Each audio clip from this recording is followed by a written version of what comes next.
उत्कल दिवस जेबे ओडिशा स्वतंत्र प्रदेश रो मान्यता पाइथिला। ओडिशार ऐतिह्य संस्कृति एवं परंपरा अत्यंत समृद्ध और वैभवशाली। प्राचीन कलिंग साम्राज्य आरंभ करी आधुनिक ओडिशा जाए आम राज्य सभ्यतार उत्थान और पतनर मूक साक्षी। आसंतु एही उत्कल दिवस रे आम ऐतिह्य को नहीं गर्व करिबा। मु मो राज्य ପାଇଁ गर्वित। ओडिशा ହେଉଛି एभଳି एक राज्य जहाँकि ऐतिह्य और पर्यटन स्थली रे परिपूर्ण। यह ହେଉଛି महाप्रभु जगन्नाथଙ୍କର भूमि।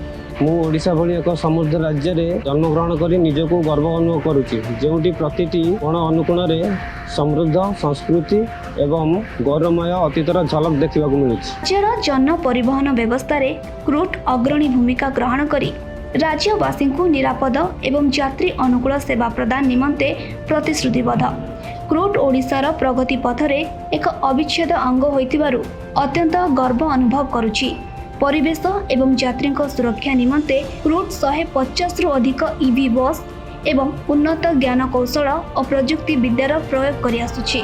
क्रूट परिवार ओडिशावासी को प्रतिश्रुति देउछि जे नूतन ज्ञान कौशल व्यवहार करी जनसाधारण प्रतिटी यातायात समस्यार समाधान निमंते सर्वदा प्रयास जारी रखिब। आसंतु एही उत्कल दिवस अवसर रे एक नूतन विकसित एवं उज्जवल ओडिशा आड़ को अग्रसर हेबा। वंदे उत्कल जननी।